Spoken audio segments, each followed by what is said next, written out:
जय हिंद साथियों, स्वागत है आप सभी का अपने यूट्यूब चैनल एग्जाम सोच पर। दोस्तों, आज से हम शुरू करने जा रहे हैं रेलवे एनटीपीसी एग्जाम के लिए PYQ सीरीज। इस सीरीज की खास बात यह है कि रेलवे के अब तक जितने भी एग्जाम हुए हैं उन एग्जाम में जीके जीएस के जितने भी प्रश्न पूछे गए हैं उन सभी क्वेश्चन को इस सीरीज में हम करेंगे। और इन क्वेश्चन को ऐसे ही नहीं करेंगे दोस्तों, इन क्वेश्चन को बिल्कुल डीपली पढ़ेंगे। यूँ समझ लीजिए कि इन क्वेश्चन का हम पोस्टमार्टम कर देंगे इस सीरीज में, ताकि इससे रिलेटेड कोई भी क्वेश्चन आपके एग्जाम में पूछा जाए तो आप आसानी से मात्र नैनो सेकंड में इन क्वेश्चन का आंसर दे दें। तो बिल्कुल आप इस वीडियो को डेली ज़रूर देखिएगा दोस्तों। शाम 7 बजे आपको एक वीडियो मिलेगी, तो आप इसे ज़रूर देखिएगा और इसके नोट्स ज़रूर बनाएंगे। और चैनल को सब्सक्राइब नहीं किया है तो चैनल को सब्सक्राइब करके बेल आइकन को ऑल पर क्लिक कर लीजिए, ताकि हम जो भी वीडियो डालें उसकी डेली नोटिफिकेशन आपको आसानी से मिल सके। तो बेल आइकन को आप ऑल पर जरूर क्लिक कर लीजिएगा। ये वीडियो फर्स्ट है दोस्तों, आपको कल मिलेगी सेकंड वीडियो। तो चलिए दोस्तों, आज की इस वीडियो को शुरू करते हैं बिना आपका वक्त जाया किए। तो हमारा पहला क्वेश्चन है दोस्तों, भारत का पहला परमाणु स्टेशन कब स्थापित किया गया था? भारत का जो फर्स्ट एटॉमिक पावर स्टेशन है कब इस्टेब्लिश किया गया था? तो 1972 में दोस्तों, 1969 में भारत का पहला परमाणु स्टेशन स्थापित किया गया था। कहाँ पर? तो याद रखिएगा दोस्तों, महाराष्ट्र के तारापुर में स्थापित किया गया था। महाराष्ट्र के तारापुर में भारत का पहला परमाणु स्टेशन स्थापित किया गया था, महाराष्ट्र के तारापुर में। और किसके सहयोग से स्थापित किया गया था? तो याद रखिएगा, USA अमेरिका के सहयोग से स्थापित किया गया था। अगर बात करें भारत में कुल कितने परमाणु संयंत्र यानी कि परमाणु स्टेशन भारत में कुल कितने हैं? तो याद रखिएगा दोस्तों, वर्तमान में कुल 8 परमाणु विद्युत घर हैं वर्तमान में, जिनमें कुल 22 परमाणु रिएक्टर जो हैं एक्टिव हैं। कुल 22 परमाणु रिएक्टर वर्तमान में एक्टिव हैं इन कुल 8 विद्युत घर में। तो वर्तमान में कितने हैं? 8 हैं। और महाराष्ट्र के तारापुर में भारत का पहला परमाणु स्टेशन स्थापित किया गया था इन 1969 में, USA यानी कि अमेरिका के सहयोग से। चलिए नेक्स्ट क्वेश्चन पर बढ़ते हैं दोस्तों। हमारा नेक्स्ट क्वेश्चन है कि निम्नलिखित में से कौन सी परियोजना उत्तराखंड में है? तो उत्तराखंड में कौन सी परियोजना है दोस्तों? यहाँ पर ऑप्शन ए राइट आंसर हो जाएगा दोस्तों। ऑप्शन ए जो है राइट आंसर हो जाएगा। टिहरी हाइड्रो पावर कॉम्प्लेक्स जो है ये दोस्तों उत्तराखंड में स्थित हैं। और किस नदी पर है? तो ये भी याद रखिएगा, ये भागीरथी नदी पर है दोस्तों। भागीरथी नदी पर स्थित है। भागीरथी नदी पर स्थित है, ये भागीरथी नदी पर स्थित है। यहाँ पर छोटी एक पाई भागीरथी नदी पर स्थित है। टिहरी हाइड्रो पावर कॉम्प्लेक्स जो है भागीरथी नदी पर स्थित हैं। और इसके जो ये जो भारत का सबसे बड़ा बांध है दोस्तों, सबसे बड़ा बांध है भारत का ये सबसे बड़ा बांध है। और अगर विश्व में बात करेंगे तो विश्व का 5वां सबसे बड़ा बांध है। विश्व का 5वां सबसे बड़ा बांध है और ये भारत का सबसे बड़ा बांध है। इस बांध की जो उत्पादन क्षमता है दोस्तों, उत्पादन क्षमता याद रखिएगा कुल 2400 मेगावाट है। इसकी कुल जो क्षमता है 2400 मेगावाट है। इसकी कुल क्षमता कितनी है? 2400 मेगावाट है। टिहरी जो हाइड्रो पावर कॉम्प्लेक्स है इसकी जो कुल क्षमता पावर है 2400 मेगावाट है। अब बात करें कोयना हाइड्रो इलेक्ट्रिक प्रोजेक्ट की, तो ये कहाँ पर है? ये दोस्तों कहाँ पर है? महाराष्ट्र के सतारा में स्थित हैं। ये दोस्तों महाराष्ट्र के सतारा में स्थित हैं। महाराष्ट्र के सतारा में स्थित हैं। कोयना हाइड्रो पावर प्रोजेक्ट जो है महाराष्ट्र के सतारा में स्थित हैं। और शरावती हाइड्रो इलेक्ट्रिक प्रोजेक्ट जो हैं ये कर्नाटक के जोग प्रपात में स्थित है। कर्नाटक के जोग प्रपात में स्थित हैं। जोग प्रपात में स्थित है, कर्नाटक के जोग प्रपात में स्थित हैं शरावती। और चमेरा हाइड्रो इलेक्ट्रिक प्रोजेक्ट जो हैं ये हिमाचल प्रदेश में स्थित हैं। हिमाचल प्रदेश में किस नदी पर स्थित है बताइएगा दोस्तों? हिमाचल प्रदेश में ये किस नदी पर है? तो याद रखिएगा दोस्तों, ये रावी नदी पर है। हिमाचल प्रदेश में रावी नदी पर है चमेरा हाइड्रो इलेक्ट्रिक प्रोजेक्ट। अगला क्वेश्चन है, जो तिरंगा झंडा स्टुटगार्ट में मैडम कामा ने फहराया था उसे चोरी छिपे ब्रिटिश भारत में कौन लाया था? तो ब्रिटिश भारत में कौन लाया था दोस्तों? तो 22 अगस्त 1907 को दोस्तों 22 अगस्त 1907 को मैडम भीखा जी कामा ने पहली बार भारतीय ध्वज को किसी विदेशी भूमि पर फहराया था। कहाँ पर फहराया था? जर्मनी के स्टुटगार्ट में फहराया था। और इस झंडे को ब्रिटिश भारत में लाए थे चोरी छिपे इंदुलाल याग्निक लाए थे दोस्तों। इंदुलाल याग्निक यहाँ पर राइट आंसर हो जाएगा। इंदुलाल याग्निक भारत लाए थे इसे। और इंदुलाल याग्निक को दोस्तों 1923 में महात्मा गांधी के साथ जेल भेज दिया गया था, जेल में बंद कर दिया गया था। 1923 में इंदुलाल याग्निक को महात्मा गांधी के साथ जेल में बंद कर दिया गया था। अगला क्वेश्चन है कि निम्नलिखित में से कौन सी अदिश राशि है। स्केलर क्वांटिटी पूछी गई है दोस्तों। तो स्केलर क्वांटिटी क्या होती है, पहले ये जान लेते हैं। स्केलर क्वांटिटी वो होती है जिसका परिमाण होता है दोस्तों, परिमाण होता है बट दिशा नहीं होती है। परिमाण होता है बट इसकी कोई दिशा नहीं होती है, डायरेक्शन नहीं होती है। मैग्नीट्यूड होता है बट इसकी कोई भी डायरेक्शन नहीं होती है, तो उसे क्या कहते हैं, स्केलर क्वांटिटी कहा जाता है। और अगर परिमाण और दिशा दोनों हो, परिमाण और दिशा दोनों हो, तो वो क्या कहलाती है, वेक्टर क्वांटिटी कहलाती है, यानी कि सदिश राशि कहलाती है। जिसके परिमाण और दिशा दोनों होती हैं वो क्या कहलाती है, सदिश राशि कहलाती है। वेक्टर क्वांटिटी क्या होती है, जिससे डिस्प्लेसमेंट होता है, यानी कि विस्थापन। तो विस्थापन क्या होता है, विस्थापन जो है ये एक सदिश राशि होती है। वेलोसिटी यानी कि वेग जो होता है ये भी क्या होता है, सदिश राशि होता है। वेट जो वजन है ये भी क्या होता है, यहाँ पर वेट होगा दोस्तों, वेट जो है वेक्टर क्वांटिटी है। और एक्सेलरेशन यानी कि त्वरण जो है, त्वरण क्या है, तो त्वरण भी क्या है, एक वेक्टर क्वांटिटी होती है। फोर्स यानी कि बल, बल भी क्या है, बल एक डायरेक्शन में लगाया जाता है और बल का अपना एक मैग्नीट्यूड होता है, परिमाण होता है, तो ये भी क्या है, वेक्टर क्वांटिटी है। इम्पल्स यानी कि आवेग, तो आवेग क्या है दोस्तों, आवेग भी एक वेक्टर क्वांटिटी है। प्रेशर यानी कि दाब, दाब भी एक डायरेक्शन में लगाया जाता है, तो दाब भी एक सदिश राशि है। मोमेंटम यानी कि संवेग, संवेग को भी एक डायरेक्शन में ही लगाया जाता है, तो संवेग भी क्या है, संवेग भी एक सदिश राशि है। ग्रेविटी, त्वरण, ग्रेविटी यानी कि गुरुत्वाकर्षण, गुरुत्वाकर्षण जो है ये भी क्या है, एक वेक्टर क्वांटिटी है। ड्रैग यानी कि खींचना, तो खींचेंगे तो आप किसी एक डायरेक्शन में खींचेंगे, तो ड्रैग भी क्या है, एक वेक्टर क्वांटिटी है।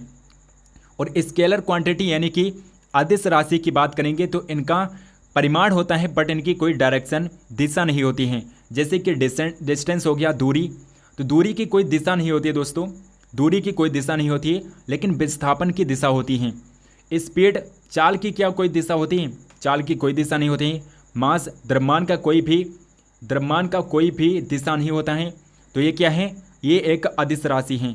ऊर्जा की क्या कोई दिशा होती है, ऊर्जा की कोई भी दिशा नहीं होती है, तो ये भी क्या है, एक अदिश राशि है। डेंसिटी यानी कि घनत्व, घनत्व की भी क्या होती है, कोई भी दिशा नहीं होती है, तो ये भी क्या है, एक अदिश राशि है। पावर यानी कि शक्ति, तो शक्ति की क्या कोई दिशा होती है, नहीं होती है, तो ये भी क्या हो जाएगी, स्केलर क्वांटिटी हो जाएगी। इसके अलावा length, area, volume, time, temperature यानी कि ताप, ताप भी क्या है, एक स्केलर क्वांटिटी है। वर्क यानी कि कार्य, तो कार्य में क्या कोई दिशा होती है, नहीं होता है, केवल परिमाण होता है, तो ये भी क्या हो जाएगी, स्केलर क्वांटिटी अदिश राशि हो जाएगी। तो यहाँ पर हमारा राइट आंसर ऑप्शन सी हो जाएगा दोस्तों। मास यानी कि द्रव्यमान जो है ये एक स्केलर क्वांटिटी है, अदिश राशि है। इसके अलावा संवेग, फोर्स और वेलोसिटी जो हैं ये सारी वेक्टर क्वांटिटी होती हैं। चलिए अगले क्वेश्चन पर बढ़ते हैं दोस्तों।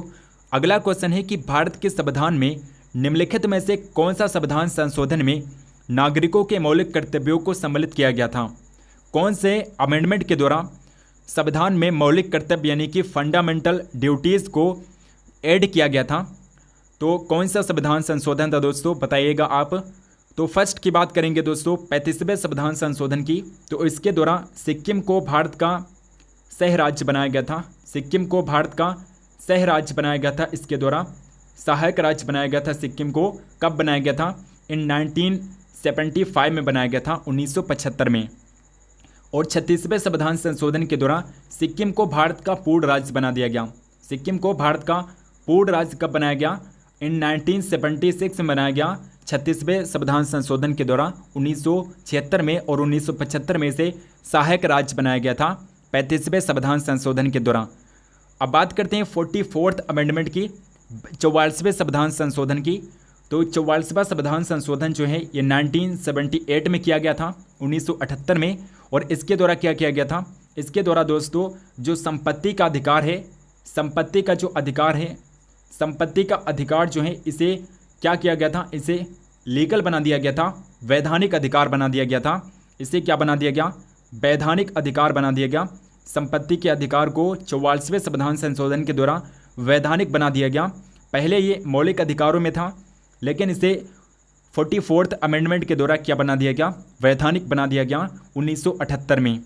और यहाँ पर हमारा राइट आंसर होता है option number B 42nd amendment, जो कि 1976 में किया गया था। 1976 में बेल्सपा संविधान संशोधन किया गया था, जिसके द्वारा मौलिक कर्तव्य यानी कि फंडामेंटल ड्यूटीज़ को संविधान में जोड़ा गया था। और दोस्तों यहाँ पर हम बात करें मौलिक कर्तव्यों की, तो ये आपके एग्ज़ाम पॉइंट ऑफ व्यू से काफ़ी ज़्यादा इंपॉर्टेंट हैं, क्योंकि आपके एग्ज़ाम में इससे रिलेटेड काफ़ी ज़्यादा क्वेश्चन पूछे जाते हैं। तो मौलिक कर्तव्यों को दोस्तों सोवियत संघ से भारतीय संविधान में अपनाया गया था। सोवियत संघ से भारतीय संविधान में अपनाया गया था। सोवियत संघ यानी कि यूएसएसआर से भारतीय संविधान में अपनाया गया था। सोवियत संघ से भारतीय संविधान में मौलिक कर्तव्यों को अपनाया गया था। और किस समिति की सिफारिश पर जोड़ा गया था मौलिक कर्तव्यों को संविधान में, तो याद रखिएगा स्वर्ण सिंह समिति थी दोस्तों। स्वर्ण सिंह समिति थी जिसकी सिफारिश पर मौलिक कर्तव्यों को संविधान में जोड़ा गया था 42nd अमेंडमेंट के द्वारा। कब जोड़ा गया, 1976 में। और दोस्तों वर्तमान में मौलिक कर्तव्य कितने हैं, तो कुल 11 मौलिक कर्तव्य हैं वर्तमान में।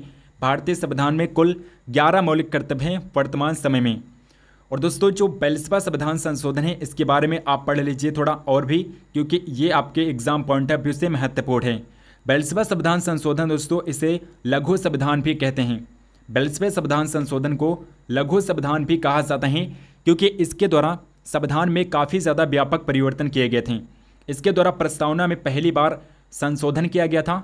और कौन कौन से शब्द जोड़े गए थे, समाजवादी, समाजवादी, समाजवादी, समाजवादी, धर्मनिरपेक्ष, धर्मनिरपेक्ष, धर्मनिरपेक्ष, और इसके अलावा अखंडता शब्द जोड़ा गया था दोस्तों। अखंडता शब्द जोड़ा गया था। समाजवादी, धर्मनिरपेक्ष और इसके अलावा अखंडता शब्द जोड़ा गया था किसमें, प्रियम्बल में, संविधान की प्रस्तावना में 42nd अमेंडमेंट के द्वारा। कब, इन 1976 में, 1976 में जोड़ा गया था। अब चलिए दोस्तों अगले क्वेश्चन पर बढ़ते हैं। हमारा जो अगला क्वेश्चन है दोस्तों कि भारत में राष्ट्रीय आय की गणना का पहला प्रयास किसने किया था, यानी कि भारत में राष्ट्रीय आय की गणना सबसे पहले किसने की थी, सबसे पहले किसने कैलकुलेट किया था नेशनल इनकम को भारत में। तो यहाँ पर हमारा ऑप्शन नंबर बी दादा भाई नौरोजी इसका राइट आंसर हो जाएगा। दादा भाई नौरोजी ने सर्वप्रथम भारत में क्या किया था, नेशनल इनकम को कैलकुलेट किया था। इनकी फ़ोटो भी आप देख सकते हैं, यही है दादा भाई नौरोजी। और दोस्तों दादा भाई नौरोजी को क्या कहते हैं, grand old man of India कहा जाता है। The grand old man of India कहते हैं, the grand old man of India कहा जाता है, the grand old man of India कहा जाता है, मैन ऑफ इंडिया कहा जाता है। दादा भाई नौरोजी को भारत का grand old man of India कहा जाता है, दादा भाई नौरोजी को। और दादा भाई नौरोजी पहले ऐसे व्यक्ति हैं जो ब्रिटिश हाउस ऑफ कॉमन्स के सदस्य चुने गए थे। तो ये भी याद रखिएगा दोस्तों, ब्रिटिश हाउस ऑफ कॉमन्स के पहले भारतीय सदस्य कौन बने थे, तो दादा भाई नौरोजी बने थे। अगला क्वेश्चन, निम्नलिखित में से क्या परिसंचरण तंत्र का अंग नहीं है, सर्कुलेटरी सिस्टम का अंग कौन सा नहीं है, सर्कुलेटरी सिस्टम का पार्ट कौन सा नहीं है इनमें से। तो यहाँ पर ऑप्शन ए राइट आंसर हो जाएगा। लार्ज इंटेस्टाइन जो होती है, बड़ी आंत जो होती है, ये सर्कुलेटरी सिस्टम का पार्ट नहीं होता है दोस्तों। इसके अलावा हार्ट यानी कि हृदय, ब्लड और धमनियाँ जो होती हैं, ये सर्कुलेटरी सिस्टम का पार्ट होती हैं। बट जो बड़ी आंत है दोस्तों, ये परिसंचरण तंत्र का अंग नहीं होता है। लेकिन जो बड़ी आंत है दोस्तों, ये पाचन तंत्र का अंग जरूर होता है। इसमें पाचन जरूर होता है, पाचन तंत्र का अंग होता है, बट ये परिसंचरण तंत्र का अंग नहीं होता है। यहाँ पर आप फोटो में देख सकते हैं, ये जो है ये दोस्तों परिसंचरण तंत्र है। ये जो है ये बड़ी आंत है दोस्तों, बड़ी आंत है, ये बड़ी आंत है। और इसके अंदर क्या है, ये जो है ये छोटी आंत होती है। यह क्या होती है, छोटी आंत होती है। इसके अंदर जो होती है छोटी आंत होती है, और बाहरी ओर जो होती है ये बड़ी आंत होती है। और इसके ऊपर जस्ट ऊपर होता है क्या, लीवर है दोस्तों, यकृत होता है, जिसमें पित्त इकट्ठा होता है। पित्त रस जो होता है यकृत में होता है, पित्ताशय में कलेक्ट होता है। और स्प्लीन जो होती हैं, तिल्ली जिसे कहते हैं, ये जस्ट इसके ऊपर ही होती हैं। चलिए अगले क्वेश्चन पर बढ़ते हैं दोस्तों। अगला क्वेश्चन है, सूर्य की चमकती सतह क्या कहलाती है, सूर्य का जो ग्लोविंग सरफेस होता है वो क्या कहलाता है। तो इसे क्या कहा जाता है दोस्तों? फोटोस्फीयर कहते हैं। सूर्य के चमकते हुए भाग को क्या कहा जाता है? फोटोस्फीयर कहते हैं। सूर्य की परतों के बारे में हम जान लेते हैं। सूर्य की जो सबसे बाहरी परत होती है दोस्तों, सबसे बाहरी परत अगर पूछा जाए, सबसे बाहरी परत जो होती है, सबसे बाहरी परत जो होती है वो होती है कोरोना।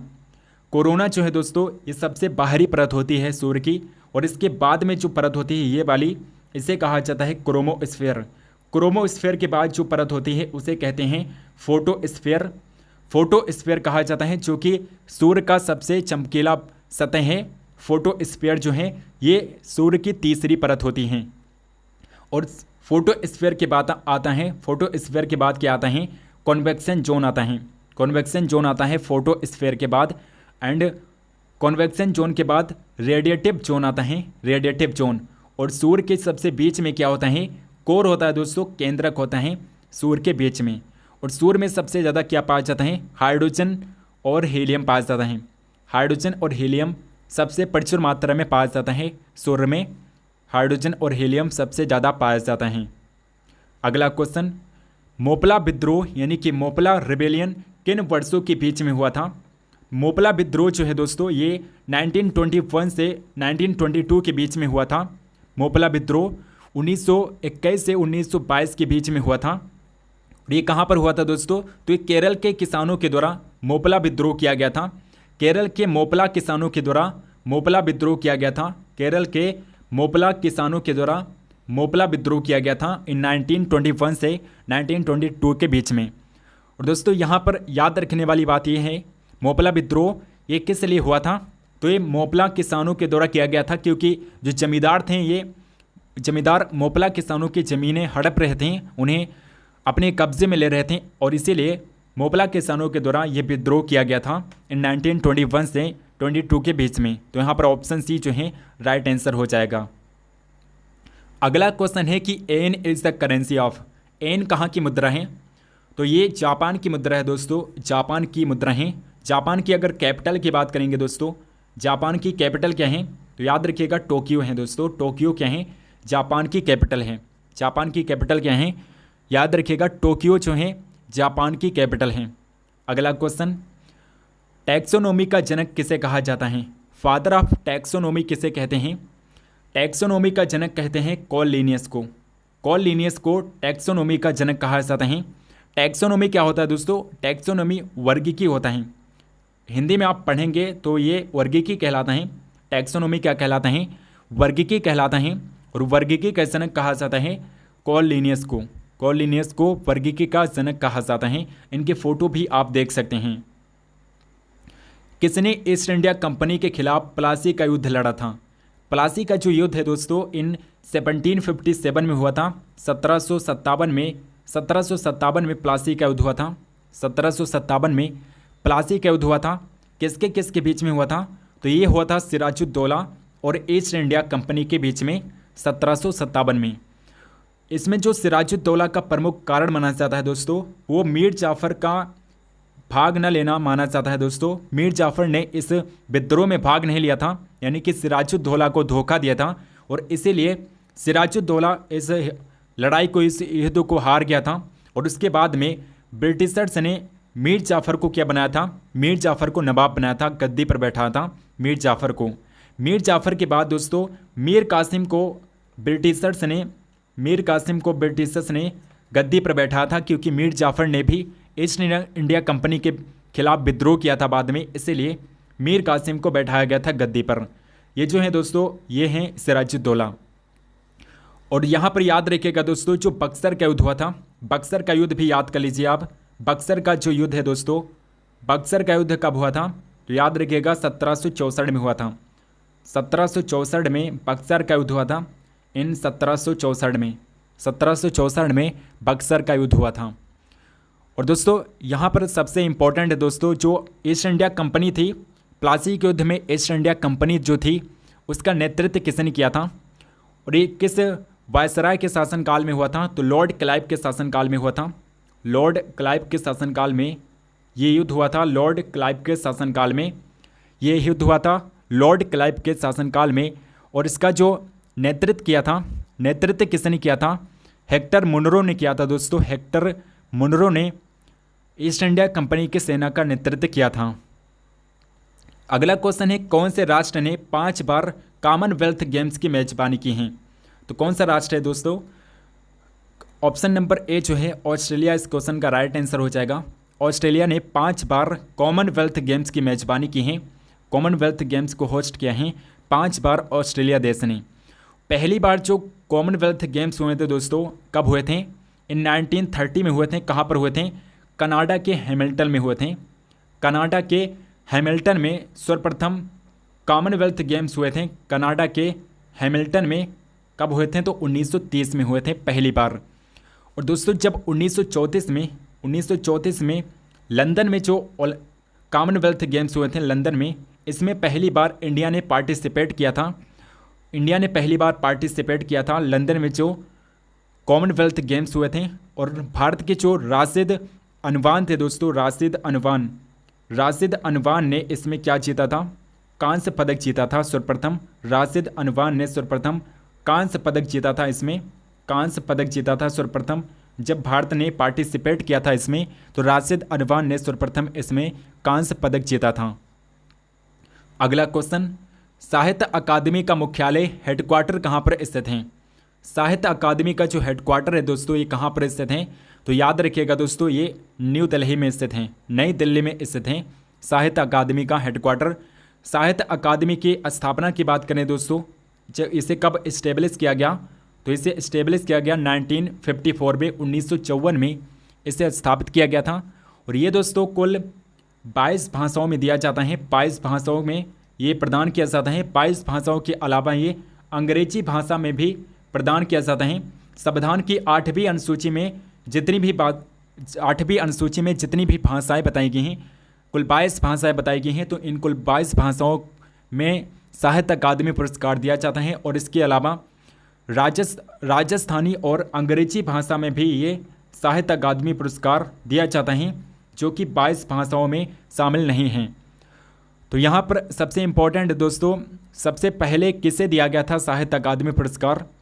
तो सबसे पहले साहित्य अकादमी पुरस्कार किसे दिया गया था, यह आप कमेंट बॉक्स में ज़रूर बताइएगा। चलिए अगले क्वेश्चन पर बढ़ते हैं दोस्तों। अगला क्वेश्चन है, प्रसिद्ध गोल गुंबज कहाँ पर स्थित हैं? गोल गुंबज जो है ये कहाँ पर स्थित हैं? तो ये गोल गुंबज जो दोस्तों ये कहाँ पर स्थित हैं? ये दोस्तों राजस्थान में है। राजस्थान में स्थित है गोल गुंबद, राजस्थान में स्थित हैं। राजस्थान नहीं होगा दोस्तों, यहाँ पर कर्नाटक होगा। कर्नाटक है यहाँ पर, आंसर आप सही कर लीजिएगा दोस्तों, कर्नाटक होगा। कर्नाटक में स्थित है गोल गुंबज। कहाँ पर है? कर्नाटक में स्थित है। ऑप्शन नंबर सी जो है कर्नाटक में स्थित है गोल गुंबद। और गोल गुंबद का निर्माण किसने करवाया था? तो यहाँ पर याद रखने वाली बात है दोस्तों, गोल गुंबद का निर्माण करवाया था मोहम्मद आदिल शाह ने। मोहम्मद आदिल शाह का ये मकबरा है दोस्तों, मोहम्मद आदिल शाह का ये मकबरा है। गोल गुंबद जो है ये मोहम्मद आदिल शाह का मकबरा है। मोहम्मद आदिल शाह का ये मकबरा है। आदिल शाह का ये मकबरा है और ये कर्नाटक में स्थित हैं। अगला क्वेश्चन, जलियांवाला बाग नरसंहार किस तिथि को हुआ था? जलियांवाला बाग हत्याकांड जो है ये कब हुआ था? तो ये हुआ था दोस्तों 13 अप्रैल 1919 को। 13 अप्रैल 1919 को हुआ था। कहाँ पर हुआ था? अमृतसर में हुआ था दोस्तों। अमृतसर में जलियांवाला बाग हत्याकांड हुआ था। गोली चलाने का आदेश किसने किया था? किसने दिया था? जनरल डायर ने दिया था। गोली चलाने का आदेश जनरल डायर ने दिया था। जलियांवाला बाग में गोली चलाने का आदेश। और जब जलियांवाला बाग हत्याकांड हुआ था दोस्तों, तो रविन्द्रनाथ टैगोर जो थे दोस्तों, रविंद्रनाथ टैगोर जो थे, जिन्होंने राष्ट्रगान को लिखा है, रविन्द्रनाथ टैगोर ने नाइटहुड की जो उपाधि थी इनकी, नाइटहुड की उपाधि को ब्रिटिश सरकार को वापस कर दिया था रविन्द्रनाथ टैगोर ने। अगला क्वेश्चन है कि उर्वरकों में क्रांति का संबंध किस रंग से है? उर्वरकों में क्रांति का संबंध है दोस्तों भूरी क्रांति से, ग्रे रिवॉल्यूशन से रिलेटेड है। उर्वरक उत्पादन जो है ये ग्रे रिवॉल्यूशन से संबंधित हैं। और भूरी क्रांति जो है दोस्तों, भूरी क्रांति जो है ये उर्वरकों के संबंधित है, उर्वरकों से रिलेटेड है। गुलाबी क्रांति किससे संबंधित है? तो ये झींगा मछली उत्पादन से संबंधित है। झींगा मछली उत्पादन से संबंधित है गुलाबी क्रांति। काली क्रांति किससे संबंधित है? तो काली क्रांति को याद रखिएगा, ये कच्चे तेल से संबंधित हैं, कच्चे तेल से संबंधित है, कच्चे तेल के उत्पादन से संबंधित है, कच्चे तेल के उत्पादन से संबंधित है काली क्रांति। और सुनहरी क्रांति जो है, ये सुनहरी क्रांति जो है ये फल उत्पादन से संबंधित है, फल उत्पादन से रिलेटेड है। सुनहरी क्रांति जो है ये फल उत्पादन से रिलेटेड है।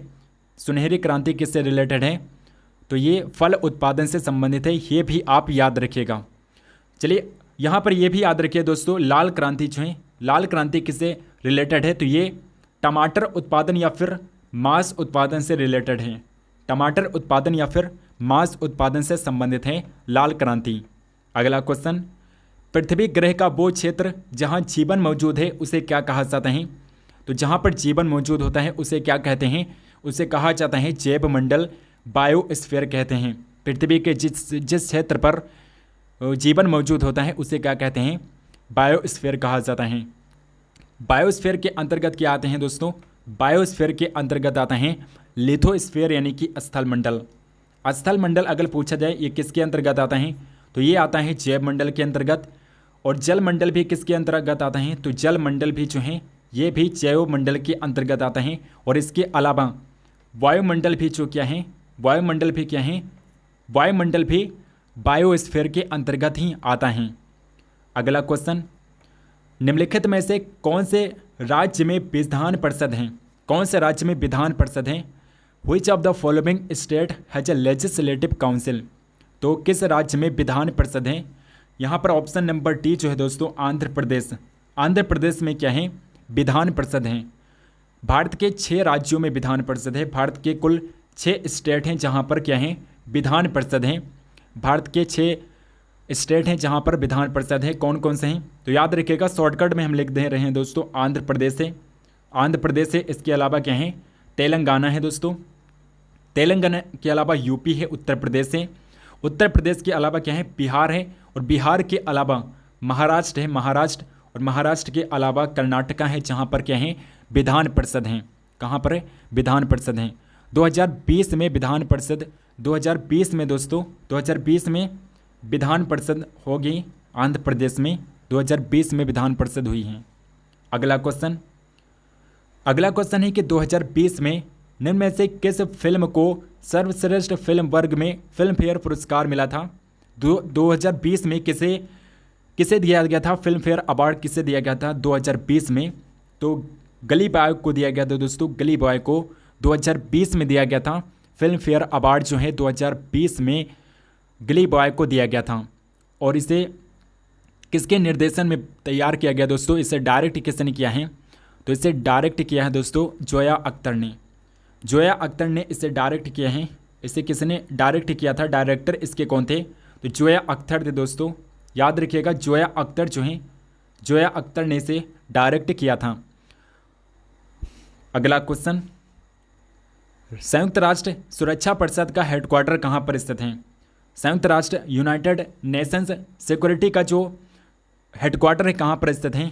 तो याद रखिएगा दोस्तों ये कहाँ पर स्थित है? ऑप्शन नंबर डी न्यूयॉर्क में स्थित है। यूएसए के शहर न्यूयॉर्क में स्थित है संयुक्त राष्ट्र सुरक्षा परिषद का मुख्यालय, यूएसए के शहर न्यूयॉर्क में स्थित है। और इसकी स्थापना कब की गई थी दोस्तों? तो इन 1945 में 1945 में इसकी स्थापना की गई थी। और वर्तमान में इसके कितने अस्थायी सदस्य हैं? तो याद रखिएगा इसके अस्थायी सदस्य हैं 5 इसके अस्थायी सदस्य हैं, 5 इसके क्या हैं? अस्थायी सदस्य हैं। और इसके 10 अस्थायी सदस्य हैं। कितने? 10 अस्थायी सदस्य हैं और 5 क्या हैं? अस्थायी सदस्य हैं। तो कुल कितने सदस्य हो जाएंगे? कुल 15 सदस्य हैं संयुक्त राष्ट्र सुरक्षा परिषद में, कुल 15 सदस्य हैं। अगला क्वेश्चन, सापेक्षता का सिद्धांत किससे संबंधित है? सापेक्षता यानी कि थ्योरी ऑफ रिलेटिविटी किससे संबंधित है? तो थ्योरी ऑफ रिलेटिविटी जो है इसे दिया था अल्बर्ट आइंस्टाइन ने। सर्वप्रथम अल्बर्ट आइंस्टाइन ने थ्योरी ऑफ रिलेटिविटी दी थी दोस्तों, सापेक्षता का सिद्धांत दिया था। और अल्बर्ट आइंस्टाइन ने दोस्तों E बराबर mc² का फॉर्मूला दिया है। E बराबर mc² का फार्मूला जो है ये अल्बर्ट आइंस्टाइन ने ही सर्वप्रथम दिया है। अगला क्वेश्चन है कि भाभा परमाणु अनुसंधान केंद्र यानी कि बार्क कहाँ पर स्थित हैं? भाभा एटॉमिक रिसर्च सेंटर जो है ये कहाँ पर लोकेटेड है, कहाँ पर स्थित है? मोस्ट इंपॉर्टेंट क्वेश्चन है दोस्तों, ये आपके एग्जाम में बहुत पूछा जाता है। ये कहाँ पर स्थित है? ये मुंबई में स्थित है दोस्तों, महाराष्ट्र के शहर मुंबई में स्थित है। बार्क कहाँ पर है? महाराष्ट्र के शहर मुंबई में स्थित है। और इसे इस्टेब्लिश कब किया गया था, स्थापित कब किया गया था? तो याद रखिएगा 19 दिसंबर 1945 को इसे स्थापित किया गया था। 19 दिसंबर 1945 को इसे स्थापित किया गया था मुंबई में। अगला क्वेश्चन, नेट नेशनल प्रोडक्ट यानी कि एनएनपी क्या है? एनएनपी क्या होता है? नेट नेशनल प्रोडक्ट क्या होता है? एनएनपी क्या होता है दोस्तों? तो ये दोस्तों जीएनपी प्लस में मूल ह्रास होता है, डिप्रिसिएशन और जीएनपी, डिप्रिसिएशन प्लस में जीएनपी इज इक्वल टू क्या होता है? एनएनपी होता है, नेट नेशनल प्रोडक्ट होता है। तो यहाँ पर ऑप्शन सी हमारा राइट आंसर हो जाएगा। अगला क्वेश्चन, भारत की संविधान सभा का विचार पहली बार किसने दिया था? भारतीय संविधान सभा का विचार, कॉन्स्टिट्यूशनल असेंबली ऑफ इंडिया का जो विचार है, आइडिया है, सबसे पहले किसने दिया था दोस्तों? एम.एन. राय ने दिया था। एम.एन. राय ने सर्वप्रथम कॉन्स्टिट्यूशनल असेंबली का विचार दिया था। कब दिया था? 1934 में दिया था। 1934 में सर्वप्रथम एम.एन. राय ने संविधान सभा का विचार दिया था, 1934 ईस्वी में। अगला क्वेश्चन, इनमें से कौन प्रसिद्ध संतूर वादक हैं? संतूर वादक हैं दोस्तों पंडित शिव कुमार शर्मा। पंडित शिव कुमार शर्मा जो हैं ये प्रसिद्ध भारत के सबसे फेमस संतूर वादक हैं। पंडित शिव कुमार शर्मा जो हैं सबसे फेमस संतूर वादक हैं। और यहाँ पर निखिल बनर्जी क्या हैं दोस्तों? तो निखिल बनर्जी क्या हैं? ये सितार वादक हैं। निखिल बनर्जी क्या हैं? ये सितार वादक हैं, फेमस सितार वादक हैं निखिल बनर्जी। और यहीं पर उस्ताद बिंदा खान क्या हैं? ये दोस्तों सारंगी वादक हैं, सारंगी से रिलेटेड हैं। उस्ताद बिंदा खान जो हैं ये सारंगी वादक हैं। सज्जाद हुसैन इंपॉर्टेंट है दोस्तों क्योंकि ये सितार वादक भी हैं। सज्जाद हुसैन जो हैं ये सितार वादक भी हैं, पीड़ा वादक भी हैं ये, और ये बांसुरी भी बजाते हैं दोस्तों, बांसुरी भी बजाते हैं। सज्जाद हुसैन जो हैं ये बांसुरी वादक भी हैं। इसके अलावा ये वायलिन भी बजाते हैं दोस्तों, वायलिन के अलावा भी ये पियानो भी बजाते हैं। और इसके अलावा भी ये और भी चीज़ों में माहिर हैं। लेकिन आप याद रखिएगा ये सितार वादक, बीड़ा वादक, बांसुरी वादक, वायलिन और पियानो भी बजाते हैं सज्जाद हुसैन। तो ये इंपॉर्टेंट हो जाते हैं। यहाँ पर ऑप्शन सी हमारा राइट आंसर हो जाएगा। चलिए अगले क्वेश्चन पर बढ़ते हैं। हमारा अगला क्वेश्चन है कि 49वीं समांतर यानी कि पैरेलल रेखा देश के बीच में स्थित हैं। 49th पैरेलल जो बाउंड्री है ये दोस्तों यूएसए और कनाडा के बीच में स्थित हैं, अमेरिका और कनाडा के बीच में स्थित हैं। और बात करें भारत और पाकिस्तान के बीच में कौन सी रेखा हैं, तो भारत और पाकिस्तान के बीच में आप सभी जानते हैं रेड क्लिफ लाइन है। रेड क्लिफ रेखा जो है, रेड क्लिफ जो रेखा है दोस्तों, रेड क्लिफ रेखा जो है ये भारत और पाकिस्तान के बीच में है। और भारत चीन के बीच में कौन सी रेखा है, तो याद रखिएगा भारत और चीन के बीच में मैकमोहन रेखा है। कौन सी रेखा है? मैकमोहन रेखा जो है ये भारत और चीन के बीच में स्थित हैं।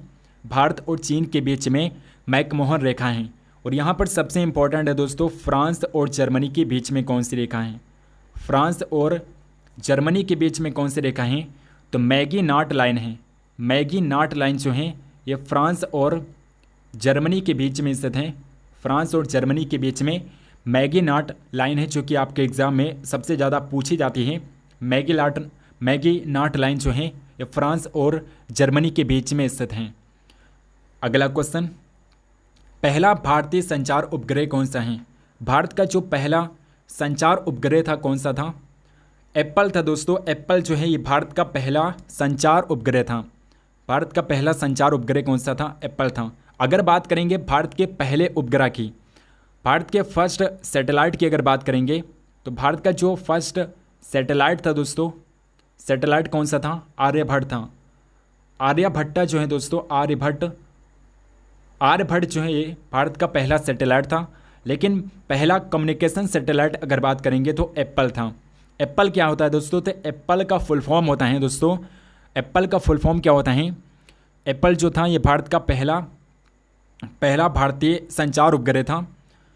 और इसे कब कब छोड़ा गया था, इसे कब छोड़ा गया था, तो याद रखिएगा इसे 19 जून 1981 को 19 जून 1981 को छोड़ा गया था।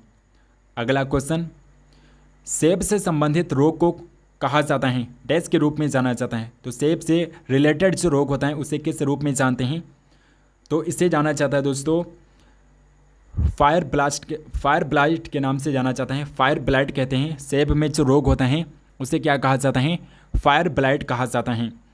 और यहीं पर जो रेड रस्ट रोग है, रेड रस्ट रोग जो है ये किस में होता है, ये चाय से रिलेटेड होता है, चाय से संबंधित में होता है, चाय में होता है।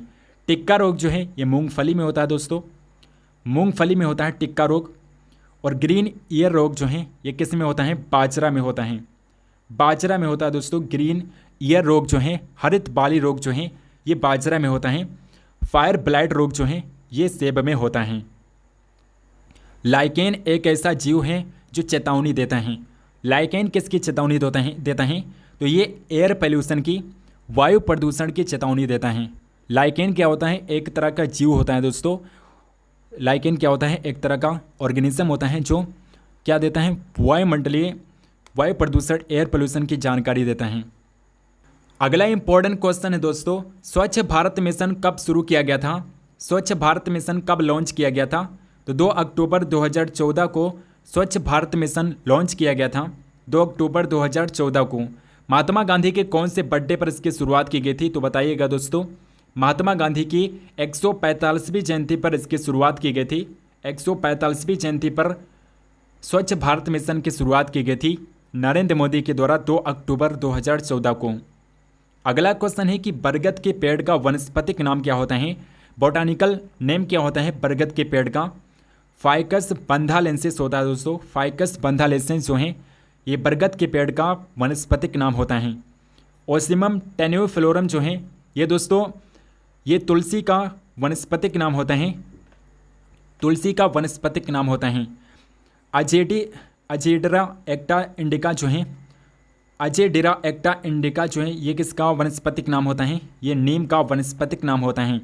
और फाइकस रिलिजियोसा, फाइकस रिलिजियोसा जो है ये किसका वनस्पतिक नाम होता है, पीपल का वनस्पतिक नाम होता है, ये पीपल का वनस्पतिक नाम होता है। नेक्स्ट क्वेश्चन है कि संयुक्त राष्ट्र सुरक्षा परिषद में दुनिया के कितने देशों के पास वीटो पावर है, वीटो शक्ति कितने देशों के पास है। यूनाइटेड नेशंस में अगर बात करेंगे कितने ऐसे देश हैं जिनके पास वीटो पावर है, तो 5 ऐसे देश हैं दोस्तों, 5 ऐसे देश हैं जिनके पास वीटो पावर हैं। कौन कौन से देश हैं, इंपॉर्टेंट है, आप याद कर लीजिएगा दोस्तों। अमेरिका है, भारत विश्व के जो बड़े बड़े देश हैं दोस्तों, जैसे अमेरिका है, रूस है दोस्तों, रूस के अलावा कौन सा है, ब्रिटेन है, रूस के अलावा ब्रिटेन देश है, ब्रिटेन के अलावा चाइना है, चाइना भी वीटो शक्ति चाइना के पास भी है, और फ्रांस है। तो ये कुल 5 देश हैं जिनके पास वीटो पावर है, कुल 5 देश हैं जिनके पास वीटो पावर है। और यही 5 देश जो हैं दोस्तों अस्थायी सदस्य हैं, अस्थायी सदस्य हैं संयुक्त राष्ट्र सुरक्षा परिषद के, क्या हैं, अस्थायी सदस्य हैं। यही 5 देश अस्थायी सदस्य हैं। और कुल कितने सदस्य देश हैं संयुक्त राष्ट्र सुरक्षा परिषद में, 15 सदस्य हैं, जिनमें से 10 जो हैं अस्थायी हैं और 5 अस्थायी सदस्य हैं। अगला क्वेश्चन, इलेक्ट्रॉनिक के माध्यम से वस्तुओं की खरीद व बिक्री को जाना जाता है। तो इलेक्ट्रॉनिक के माध्यम से जो हम बाइंग और सेलिंग करते हैं उसे क्या कहते हैं, ई कॉमर्स कहा जाता है। आप सभी जानते हैं ई कॉमर्स कहते हैं, इलेक्ट्रॉनिक कॉमर्स कहा जाता है। जैसे कि आप अमेजोन ले लीजिए दोस्तों, अमेजोन, फ्लिपकार्ट हो गया दोस्तों, फ्लिपकार्ट, जिसके माध्यम से आप ऑनलाइन चीज़ों को खरीदते हैं उसे क्या कहते हैं, तो ई कॉमर्स कहते हैं। तो अमेजॉन, फ्लिपकार्ट, मिंत्रा, स्नैपडील, ये सारी क्या होती हैं, ई कॉमर्स वेबसाइट होती हैं जिनके माध्यम से हम चीज़ों को खरीदते हैं और बेचते हैं। नेक्स्ट क्वेश्चन है कि राज्यसभा में कितने सदस्य होते हैं, राज्यसभा में कितने सदस्य होते हैं पूछा गया है। तो कुल दोस्तों 250 सदस्य होते हैं, 250 सदस्य होते हैं कुल राज्यसभा में। और राज्यसभा जो है दोस्तों ये किस आर्टिकल में बताया गया है, तो आर्टिकल को याद रखिएगा, आर्टिकल 80 है जिसमें राज्यसभा के बारे में बताया गया है, आर्टिकल 80 हैं। और वर्तमान में राज्यसभा में कुल कितने सदस्य हैं, तो 245 सदस्य दोस्तों वर्तमान में राज्यसभा में 245 सदस्य हैं। और राज्यसभा का जो सभापति होता है कौन होता है? तो राज्यसभा का सभापति याद रखिएगा, सभापति होता है भारत का उपराष्ट्रपति। भारत का जो वाइस प्रेसिडेंट होता है, वाइस प्रेसिडेंट जो होता है राज्यसभा का उपसभापति होता है और राज्यसभा का सभापति होता है। और ये दोस्तों राज्यसभा का सदस्य नहीं होता है। ये क्वेश्चन आपके एग्जाम में बहुत पूछा गया दोस्तों कि राज्यसभा का जो सभापति होता है राज्यसभा का सदस्य होता है या नहीं होता है? तो ये राज्यसभा का सदस्य नहीं होता है, राज्यसभा का सदस्य नहीं होता है। सभापति जो है ये राज्यसभा का सदस्य नहीं होता है। नेक्स्ट क्वेश्चन, 2011 की सेंसस के अकॉर्डिंग भारत का सर्वाधिक साक्षर राज्य कौन सा है? तो किस राज्य की लिटरेसी रेट सबसे ज़्यादा है? कौन सा भारत का राज्य है जो हाईएस्ट लिटरेसी रेट सबसे ज़्यादा है किस स्टेट की? तो केरला है दोस्तों। केरला का लिटरेसी रेट जो है सबसे ज़्यादा है। केरला का लिटरेसी रेट है दोस्तों लगभग 94% है, 94% है। केरला का लिटरेसी रेट 94% है। और दोस्तों सबसे कम लिटरेसी रेट की बात करेंगे तो बिहार का है। बिहार का लिटरेसी रेट सबसे कम है, 61.8% है बिहार का लिटरेसी रेट। बात करते हैं दोस्तों जनगणना के बारे में। तो भारत में पहली जनगणना कब हुई थी? पहली जनगणना 1872 में हुई थी। किसके शासनकाल में? लॉर्ड मेयो के शासनकाल में। लॉर्ड मेयो के शासनकाल में पहली जनगणना हुई थी 1872 में। और पहली बार नियमित जनगणना कब हुई थी? तो नियमित जनगणना अगर पूछा जाए पहली नियमित जनगणना कब हुई थी तो 1881 में हुई थी लॉर्ड रिपन के शासनकाल में। लॉर्ड रिपन के शासनकाल में पहली नियमित जनगणना की शुरुआत हुई थी। और 1872 में लॉर्ड मेयो के शासनकाल में पहली जनगणना की शुरुआत हुई थी। तो ये 2 पॉइंट आप याद रखिएगा, आपके एग्जाम में बहुत पूछे जाते हैं। अगला क्वेश्चन, नेक्स्ट क्वेश्चन है कि स्वर्णिम चतुर्भुज परियोजना का शुभारंभ किसने किया था? स्वर्णिम चतुर्भुज परियोजना जो है दोस्तों इसका शुभारंभ किया था अटल बिहारी वाजपेयी ने, जो कि भारत के पूर्व प्रधानमंत्री हैं। अटल बिहारी वाजपेयी ने स्वर्णिम चतुर्भुज योजना की शुरुआत की थी। स्वर्णिम चतुर्भुज योजना जो है ये भारत के 4 शहरों को आपस में जोड़ता है, 4 प्रमुख शहरों को आपस में जोड़ता है। बात करें कौन कौन से शहर हैं दोस्तों, तो उत्तर में कौन सा शहर है? उत्तर में कौन सा शहर है दोस्तों? उत्तर में है दिल्ली। उत्तर में कौन सा शहर है? दिल्ली है। उत्तर में दिल्ली है। और दक्षिण में दोस्तों चेन्नई है। दक्षिण में चेन्नई शहर है जिसे आपस में जोड़ता है। और पश्चिम में कौन सा शहर है? पश्चिम में मुंबई शहर है जिसे स्वर्णिम चतुर्भुज जोड़ता है। और पूर्व में कोलकाता शहर है। पूर्व में कोलकाता शहर है जिसे स्वर्णिम चतुर्भुज परियोजना आपस में जोड़ती हैं। और इसका शुभारंभ कब किया गया था? तो ये भी याद रखिएगा, 2001 में इसका शुभारंभ किया गया था। 2001 में अटल बिहारी वाजपेयी के दौरान। और ये 4 महानगरों को आपस में जोड़ती है। उत्तर में दिल्ली, दक्षिण में चेन्नई, पूर्व में कोलकाता और पश्चिम में मुंबई। इन दिल्ली, कोलकाता, चेन्नई और मुंबई इन 4 शहरों को आपस में जोड़ता है स्वर्णिम चतुर्भुज गोल्डन क्वाड्रिलेटरल प्रोजेक्ट आपस में जोड़ता है इन 4 शहरों को। 2001 में इसका शुभारंभ किया गया था अटल बिहारी वाजपेयी के दौरान। भारत का पहला उपग्रह यानी कि सैटेलाइट आर्यभट्ट अंतरिक्ष यान कब प्रक्षेपित किया गया था? पहला जो आर्यभट्ट उपग्रह था दोस्तों ये कब छोड़ा गया था अंतरिक्ष में? तो याद रखिएगा दोस्तों ये छोड़ा गया था 19 अप्रैल 1975 को। 19 अप्रैल 75 में इसे छोड़ा गया था। 1975 में इसे छोड़ा गया था। और इसे किस देश के सहयोग से छोड़ा गया था दोस्तों? तो ये भी याद रखिएगा, रूस के सहयोग से इसे स्थापित किया गया था और छोड़ा गया था रूस के सहयोग से, रसिया के सहयोग से 1975 में, 19 अप्रैल 1975 को।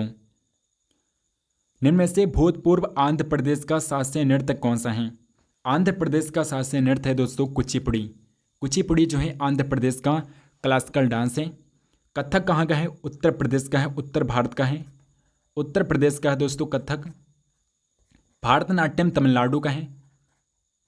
सबसे पुराना कौन सा शास्त्रीय नृत्य है दोस्तों? तो सबसे पुराना कौन सा है?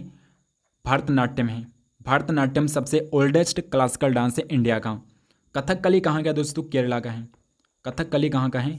केरला स्टेट का है। कथकली के अलावा मोहिनी अट्टम जो है दोस्तों, मोहिनी अट्टम भी कहाँ का है? मोहिनी अट्टम भी केरला स्टेट का क्लासिकल डांस है मोहिनी अट्टम। और भारत में कुल कितने क्लासिकल डांस हैं? तो 8 क्लासिकल डांस हैं, 8 शास्त्रीय नृत्य हैं भारत में, कुल 8 शास्त्रीय नृत्य हैं। भरतनाट्यम सबसे पुराना शास्त्रीय नृत्य है। और याद रखिएगा सत्रिया जो है, सत्रिया दोस्तों ये सबसे नया क्लासिकल डांस है भारत का, जो कि कहाँ का है? ये असम का है। असम का क्लासिकल डांस है सत्रिया, जो कि भारत का सबसे नया क्लासिकल डांस है। बेटी बचाओ बेटी पढ़ाओ योजना किस वर्ष में शुरू की गई थी? बेटी बचाओ बेटी पढ़ाओ परियोजना जो है ये 2015 में शुरू की गई थी। 2015 में किसके द्वारा? प्रधानमंत्री नरेंद्र मोदी के द्वारा इसकी शुरुआत की गई थी। 2015 को 22 जनवरी 2015 को इसकी शुरुआत की गई थी। 22 जनवरी 2015 को इसकी शुरुआत की गई थी। कहाँ से शुरुआत की गई थी? तो ये भी आप इम्पॉर्टेंट है, याद रखिएगा दोस्तों। हरियाणा के पानीपत से इसकी शुरुआत की गई थी। हरियाणा के पानीपत से इसकी शुरुआत की गई थी 2015 को, 22 जनवरी 2015 को नरेंद्र मोदी के द्वारा। अगला क्वेश्चन है कि व्यक्तिगत का सिद्धांत नीति किसने तैयार की थी? डॉक्ट्रिन ऑफ लैब्स की शुरुआत किसने की थी? डॉक्ट्रिन ऑफ लैब्स की शुरुआत किया था लॉर्ड डलहौजी ने। लॉर्ड डलहौजी ने व्यक्तिगत की नीति के सिद्धांत को प्रतिपादित किया था। डॉक्ट्रिन ऑफ लैब्स का जो सिद्धांत है लॉर्ड डलहौजी ने 1848 में इसकी शुरुआत की थी। 1848 में लॉर्ड डलहौजी ने डॉक्ट्रिन ऑफ लैब्स की शुरुआत की थी। और डॉक्ट्रिन ऑफ लैब्स के अंतर्गत सर्वप्रथम कौन सा राज्य ब्रिटिश भारत में मिलाया गया था दोस्तों? तो सतारा था। सतारा था जो सर्वप्रथम ब्रिटिश भारत में मिलाया गया था डॉक्ट्रिन ऑफ लैब्स के अंतर्गत, हड़प नीति के अंतर्गत 1848 ईस्वी में। बल की एसआई यूनिट, एसआई इकाई क्या होती हैं? बल का जो एसआई यूनिट होता है न्यूटन होता है दोस्तों। न्यूटन क्या होता है? बल का एसआई यूनिट होता है। और बल बराबर क्या होता है? यानी कि F बराबर क्या होता है? ma होता है। मास इंटू में त्वरण होता है, एक्सेलरेशन होता है। बल बराबर मास इंटू में एक्सेलरेशन होता है।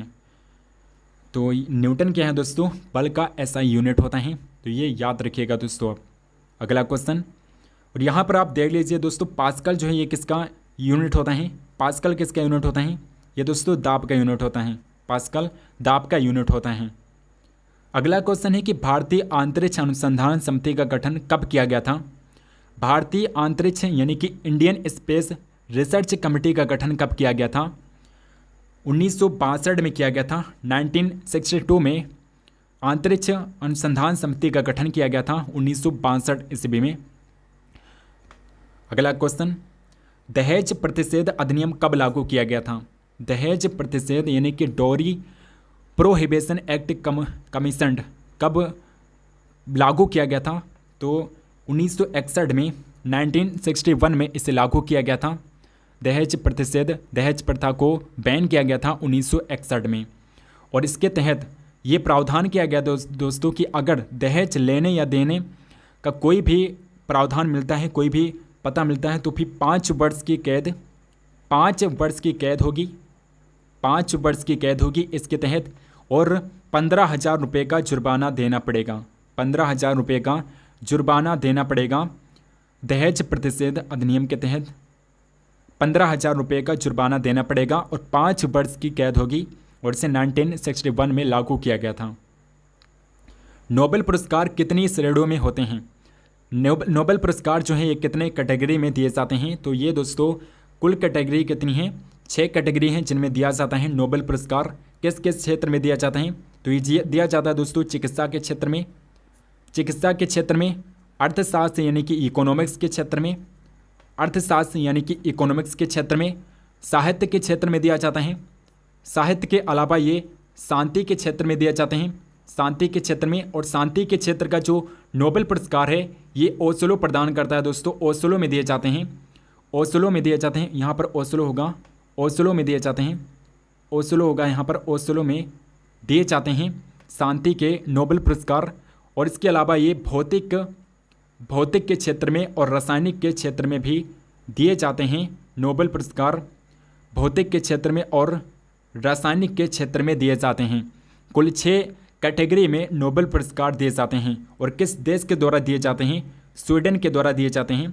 स्वीडन देश है जिसके द्वारा नोबेल पुरस्कार दिए जाते हैं। प्रत्येक वर्ष किस डेट को दिए जाते हैं? तो 10 दिसंबर को दिए जाते हैं। 10 दिसंबर डेट है जिस दिन नोबेल पुरस्कार प्रत्येक वर्ष दिए जाते हैं। और नोबेल पुरस्कार की शुरुआत हुई थी 1901 में। 1901 में इसकी शुरुआत होती है। किसकी याद में दिए जाते हैं? तो ये भी आप याद रखिएगा, अल्फ्रेड नोबेल की याद में दिए जाते हैं। अल्फ्रेड नोबेल की याद में नोबेल पुरस्कार दिए जाते हैं। अल्फ्रेड नोबेल की याद में नोबेल पुरस्कार दिए जाते हैं। 1901 में इसकी शुरुआत हुई थी और 10 दिसंबर को प्रत्येक वर्ष स्वीडन के द्वारा नोबेल पुरस्कार दिए जाते हैं। नेक्स्ट क्वेश्चन है कि भारत का सबसे नया नाभिकीय ऊर्जा संयंत्र यानी कि न्यूवेस्ट न्यूक्लियर पावर प्लांट कौन सा है भारत का? तो कुंडनकुलम है दोस्तों। कुंडनकुलम जो है ये भारत का सबसे नया नाभिकीय ऊर्जा संयंत्र है और इसको स्थापित किया गया है रूस के सहयोग से।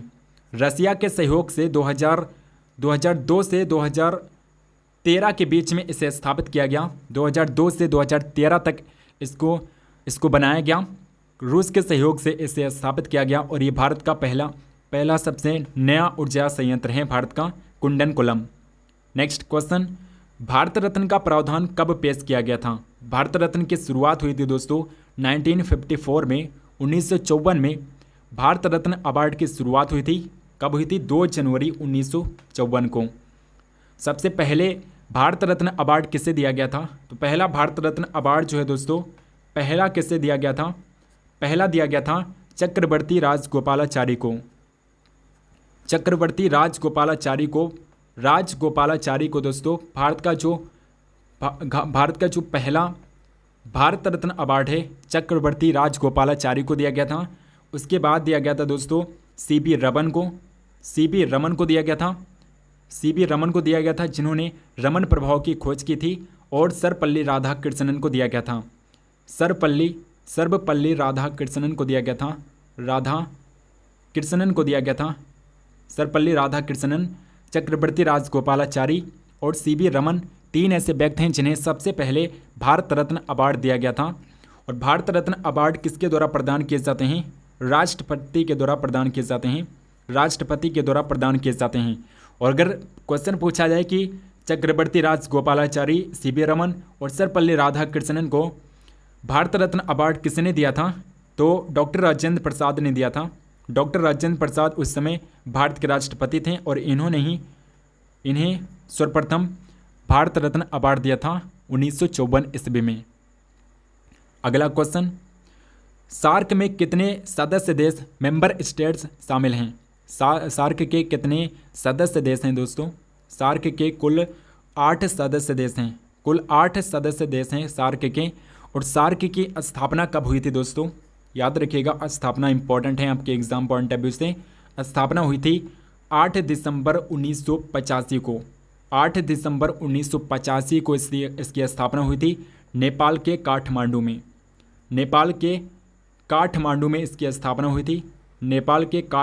इसकी स्थापना हुई थी 8 दिसंबर 1985 को। और इसके कुल 8 मेंबर हैं, 8 सदस्य देश हैं। कौन कौन से सदस्य देश हैं? नेपाल है दोस्तों, नेपाल के अलावा भारत है। भारत के अलावा कौन सा देश है? भूटान है दोस्तों, भूटान है। भूटान के अलावा कौन सा है? मालदीव है। भूटान के अलावा मालदीव देश हैं। मालदीव के अलावा कौन सा है? अफ़गानिस्तान है। मालदीव के अलावा अफ़गानिस्तान है। पाकिस्तान भी सार्क का सदस्य हैं। और पाकिस्तान के अलावा श्रीलंका भी क्या है? सार्क का सदस्य देश है। श्रीलंका भी सार्क का सदस्य देश हैं। और श्रीलंका के अलावा भी एक देश बच रहा है, बांग्लादेश। बांग्लादेश भी क्या है? सार्क का मेंबर हैं। और यहाँ पर क्वेश्चन पूछा जाता है कि भारत का कौन सा पड़ोसी देश है जो सार्क का सदस्य देश नहीं है? तो चाइना है दोस्तों। चाइना जो है ये सार्क का मेंबर नहीं है। Next question, the organ affected by malaria is. तो मलेरिया के द्वारा कौन सा अंग अफेक्ट करता है? कौन सा अंग है जो प्रभावित करता है? तो तिल्ली है दोस्तों। स्प्लीन होता है जो मलेरिया के द्वारा प्रभावित होता है। स्प्लीन तिल्ली होता है जिसे प्लीहा भी कहते हैं, जिसे प्लीहा भी कहा जाता है। हिंदी में इसे प्लीहा कहा जाता है। Next question, velocity of light is maximum in. प्रकाश की गति अधिकतम किस में होती है? तो निर्वात में होती है दोस्तों। वैक्यूम में प्रकाश की गति सबसे ज़्यादा होती है। वैक्यूम में जो प्रकाश की गति होती है 3 लाख किलोमीटर पर सेकंड होती है। 3 लाख मीटर पर सेकंड होती है दोस्तों। 3 लाख मीटर पर सेकंड होती हैं। निर्वात में 3 लाख मीटर पर सेकंड होती हैं। लाइट वेलोसिटी ऑफ लाइट जो है यानी कि प्रकाश की गति जो है निर्वात में 3 लाख मीटर पर सेकंड होती हैं। और जो प्रकाश से दोस्तों सूर्य से अर्थ तक आने में कितना समय लगता है? सूर्य से अर्थ तक आने में 8 मिनट 32 सेकंड का समय लगता है। 8 मिनट 32 सेकंड का समय लगता है। 8 मिनट 32 सेकंड का समय लगता है सूर्य का प्रकाश पृथ्वी तक पहुंचने में। दोस्तों आई होप कि आपको ये वीडियो पसंद आई होगी। अगर आपको ये वीडियो पसंद आई है दोस्तों तो आप इस वीडियो को दोस्तों लाइक ज़रूर करिएगा और इस वीडियो को शेयर भी करिएगा अपने दोस्तों के पास, ताकि वो भी इस वीडियो का फ़ायदा उठा सकें। और चैनल को सब्सक्राइब नहीं किया दोस्तों तो चैनल को सब्सक्राइब कर लीजिए और बेल आइकन को ऑल पर क्लिक कर लीजिए, ताकि हम जो भी वीडियो डालें उसकी नोटिफिकेशन आप तक जरूर पहुँचे। बेल आइकन को ऑल पर क्लिक कर लीजिए ताकि आप 7 बजे की डेली जो वीडियो हैं आप आसानी से पा सको। बेल आइकन को अगर ऑल पर क्लिक कर लेंगे तो आपका जो वीडियो को नोटिफिकेशन जो है वो आपके मोबाइल में आ जाएगा, तो आप आसानी से वीडियो को देख सकते हैं। और दोस्तों टेलीग्राम चैनल को ज्वाइन कर लीजिए जिस पे आपको PDF प्रोवाइड की जाएंगी। टेलीग्राम चैनल को आप ज्वाइन कर लीजिए, डिस्क्रिप्शन बॉक्स में आपको लिंक मिल जाएगा। व्हाट्सएप चैनल को भी आप ज्वाइन कर लीजिएगा। व्हाट्सएप चैनल का भी लिंक आपको टेलीग्राम डिस्क्रिप्शन बॉक्स में मिल जाएगा, तो इसे भी आप ज्वाइन कर लीजिएगा। कमेंट करके बताइए कि आपको ये वीडियो कैसी लगी एंड मिलते हैं नेक्स्ट वीडियो में। तब तक के लिए जय हिंद, वंदे मातरम।